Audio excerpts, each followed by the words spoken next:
ஈரோட்டை சேர்ந்த கீழக்கரை என்ற கார்த்தி யூடியூபில் வீடியோ வெளியிட்டு பிரபலமானவர் இவர். தஞ்சாவூரை சேர்ந்த டிக்டாக் பிரபலம் திவ்யா என்பவருடன் வீடியோ வெளியிடுவதற்காக ஸ்ரீலுத்தூர் அருகே அத்திகுளத்தில் உள்ள தனது அக்கா வீட்டில் வந்து தங்கியுள்ளார். அப்போது திவ்யா இரு சிறுவருக்கு பாலியல் தொல்லை அளித்ததாக கார்த்திக் கடந்த வாரம் விருதுநகர் எஸ்பி அலுவலகத்தில் வந்து புகார் அளித்தார். இந்த நிலையில வந்து கடந்த சில நாட்களுக்கு முன்பு கடலூரை சேர்ந்த யூடியூப் பிரபலம் சித்ரா சென்னை டிஜிபி அலுவலகத்தில் திவ்யா வந்து குழந்தையை அழைத்து வைத்து பாலியல் தொல்லை அளிப்பதாக புகார் அளித்தார்.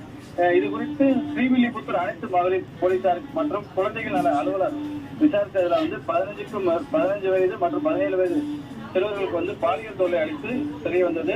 இதனையடுத்து மாவட்ட குழந்தைகள் நல அலுவலர் மீனாட்சி அளித்த புகாரின் பேர்ல ஸ்ரீவில்லிபுத்தூர் அனைத்து மகளிர் போலீசார் வந்து திவ்யா, கார்த்திக், சித்ரா, ஆனந்தராமன் ஆகிய 4 பேரை வந்து 6 பிரிவின் கீழே வழக்கு பதிவு செய்து போஸ்கோ வழக்குல வந்து இவங்களை கைது செய்து விசாரணை நடத்தி வராங்க.